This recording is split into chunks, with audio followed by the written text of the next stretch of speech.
Урматтуу достор, биз бүгүн Токтогул районунун дагы бир көйгөйлүү айылы Көтөрмө айылында жүрөбүз.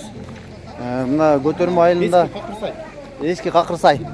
Дагы деле мына 90 жылдан бери, эгемендик жылдан бери 30 жыл болду туура. 30 жылда ушул айылда дагы деле Африкадай суу жок. Биздин ишенген чиновниктер бул маселелерди чечкенге даражасы да жетпеди. Жана ошондой эле биз ушул Токтогул ГЭСин куруп жөнөкөй адамдардын укугу бузулду.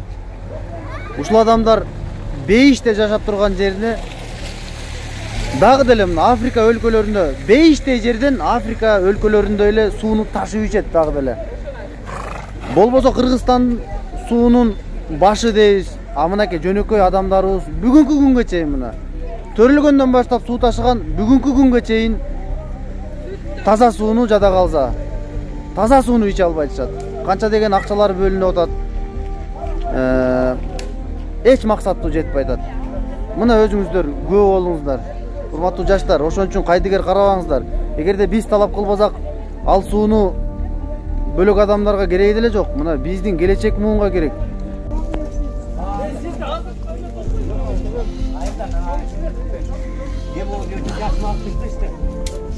Ayı başsın.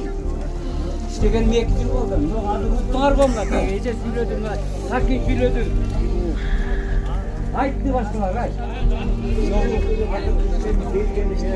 Mına dostlar.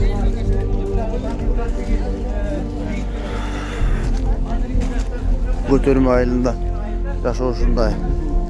Жамгыр жааганда ушун баткак болуп, суусу кирдеп, жолу жок, же суусу жок. Азыр мына проблема бар. Мына мен улам кайталай берейин, бирок мен силерден суранарым. Балдарын Европа мектептерин окутуп отуруп, бирок карапайым калкты, жалпы калкты кароосуз калтырган. Шайлоодо эле жутанып, жанталашып келе калышып, ошол жерге ороп, микрофонго жөтөлүп сүйлөп койбойт. Мына депутаттар көрүп алгыла барыңар. Биздин буга чейинки депутаттар жогорку кеңештин, будан кийинки депутаттар.